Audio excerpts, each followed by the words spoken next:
अमावस्या के दिन आपको लगता है कि हमारे पूर्वजों का उद्धार नहीं हुआ, हमारे पूर्वजों का कल्याण नहीं हुआ, कहीं अधोगति में कोई चला गया है, उसका बस एक बार, रोज नहीं जरूरत है, प्रतिदिन जरूरत ही नहीं,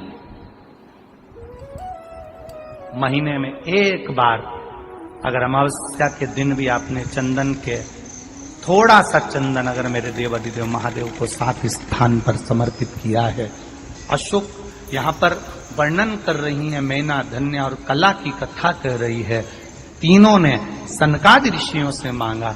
चंदन भगवान को अति प्रिय होता है और चंदन ही एक ऐसा होता है जो पितरों को भी प्रिय होता है, जिसका स्पर्श मात्र लगने से पूर्वजों का कल्याण हो जाता है।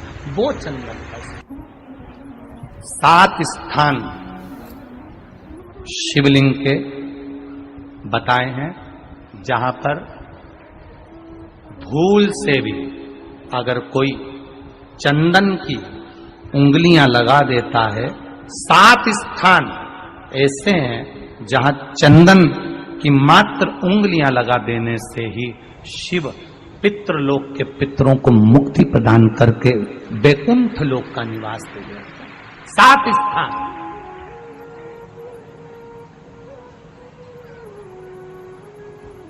और वो 7 स्थान जो चंदन के बताए गए, पहला भगवान देवाधिदेव महादेव के शिवलिंग पर चंदन का लेपन। समझ लेना जरा बहुत अच्छे से। आपको लगता है स्वप्न में कोई मुर्दे दिख रहे हैं, या कोई जल रहा है, या कोई मर रहा है, या कोई चला गया है, ऐसा भय लगता है। बच्चों को मानी भेजूंगी ऐसा हो जाएगा, पति को मानी भेजूंगी ऐसा हो जाएगा, कोई हमारे कोई गलत तो नहीं कर रहा है, आपको लगता है। 7 स्थान चंदन के बताएं महाराज। पहला शिवलिंग, दूसरा जहां गणेश जी का स्थान है, मालूम है ना सबको, जम के बोलो जरा, मालूम है ना सबको, जहां गणेश जी का स्थान है वहां अलग से गणेश जी बैठे, वहां नहीं। शिवलिंग में जलाधारी के ठीक सामने राइट में गणेश, लेफ्ट में कार्तिकेय, बीच में अशोक सुंदरी।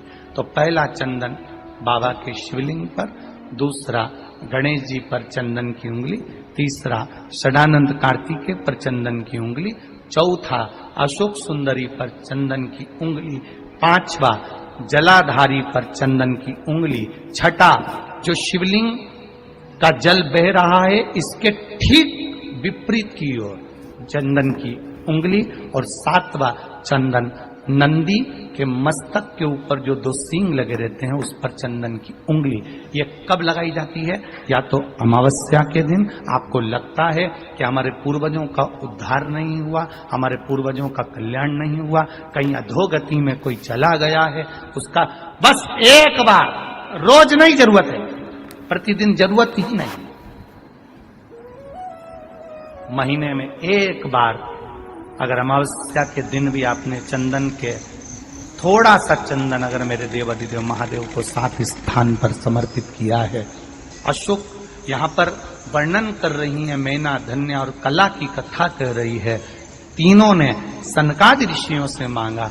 चंदन भगवान को अति प्रिय होता है और चंदन ही एक ऐसा होता है जो पितरों को भी प्रिय होता है, जिसका स्पर्श मात्र लगने से पूर्वजों का कल्याण हो जाता है।